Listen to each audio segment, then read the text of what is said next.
प्रदेश के एक छोटे से गांव रामपुर में लोग बहुत शांति से रहते थे।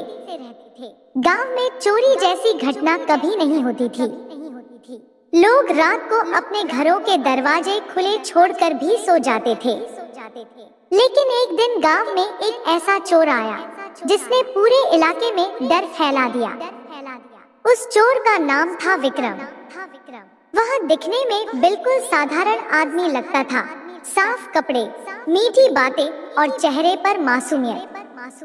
लेकिन असल में वह बहुत शातिर दिमाग वाला चोर था। वह पहले लोगों का भरोसा जीतता, फिर मौका देखकर उनका कीमती सामान चुरा लेता। विक्रम कई शहरों में चोरी कर चुका था, लेकिन कभी पकड़ा नहीं गया था।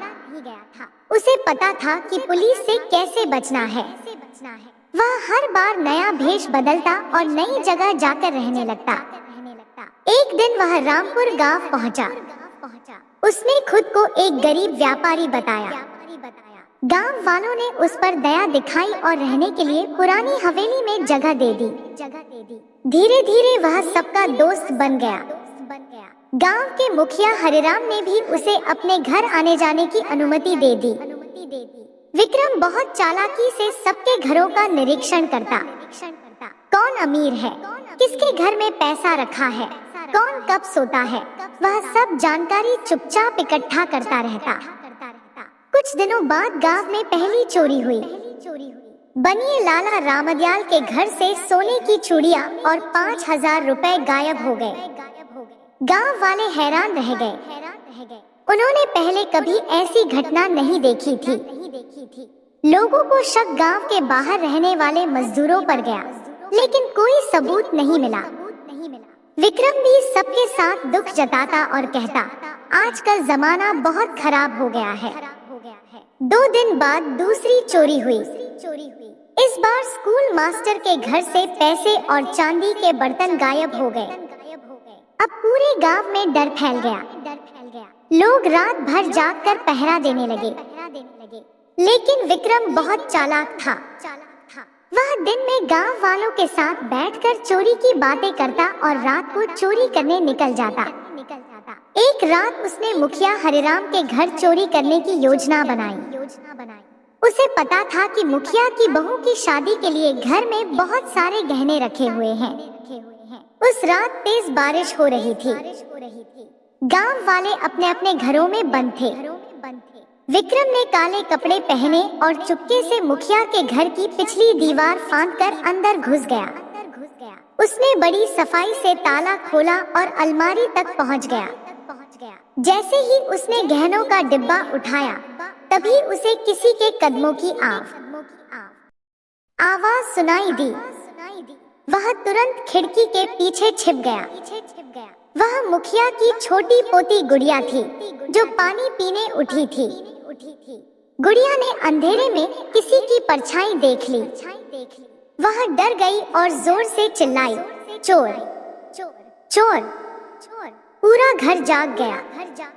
विक्रम तुरंत पीछे के दरवाजे से भाग निकला, लेकिन जल्दीबाजी में उसका रुमाल वहीं गिर गया। सुबह गांव वालों ने वह रुमाल देखा। उस पर वी अक्षर कढ़ा हुआ था। लोगों को समझ नहीं आया कि यह किसका हो सकता है। विक्रम भी वहां पहुंच गया और बोला, लगता है चोर बहुत शातिर है। लेकिन गांव में रहने वाला एक लड़का अर्जुन बहुत समझदार था। उसने गौर किया कि विक्रम हमेशा चोरी के समय आसपास मौजूद रहता था। अर्जुन ने चुपचाप विक्रम पर नजर रखना शुरू किया। एक दिन उसने देखा कि विक्रम रात को हवेली के पीछे जमीन खोद रहा है। अर्जुन छिपकर सब देखता रहा। विक्रम ने एक लोहे का बक्सा जमीन में छिपाया और वापस अंदर चला गया। अगली सुबह अर्जुन ने यह बात मुखिया को बताई। पहले तो किसी को विश्वास नहीं हुआ, क्योंकि विक्रम सबके सामने बहुत अच्छा बनने का नाटक करता था। लेकिन अर्जुन ने कहा, अगर आपको भरोसा नहीं है तो चलकर खुद देख लीजिए। मुखिया और कुछ गांव वाले रात होने का इंतजार करने लगे। जैसे ही रात हुई, सब लोग चुपचाप हवेली के पीछे पहुंच गए। थोड़ी देर बाद विक्रम बाहर आया और जमीन खोदने लगा। तभी गांव वालों ने उसे चारों तरफ से घेर लिया। मुखिया गुस्से में चिल्लाए, तो तू ही है वो शातिर चोर। विक्रम भागने लगा, लेकिन गांव वालों ने उसे पकड़ लिया। जब जमीन खोदी गई, तो वहां से सोने के गहने, पैसे और चोरी का सारा सामान निकल आया। अब सबको सच्चाई पता चल चुकी थी। गांव वालों को बहुत दुख हुआ कि जिस आदमी पर उन्होंने भरोसा किया, वही सबसे बड़ा धोखेबाज निकला। मुखिया ने पुलिस को बुलाया। पुलिस विक्रम को पकड़ कर ले गई। पूछताछ में उसने कई शहरों की चोरियां कबूल कर ली। जाने से पहले विक्रम ने अर्जुन की तरफ देखा और बोला, तुम बहुत होशियार निकले। आज तक कोई मुझे पकड़ नहीं पाया था।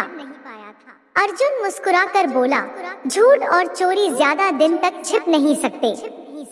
उस दिन के बाद गांव वालों ने भी एक बड़ी सीख ली। किसी अनजान आदमी पर आंख बंद करके भरोसा नहीं करना चाहिए। मुखिया ने अर्जुन की बहादुरी के लिए उसे इनाम दिया।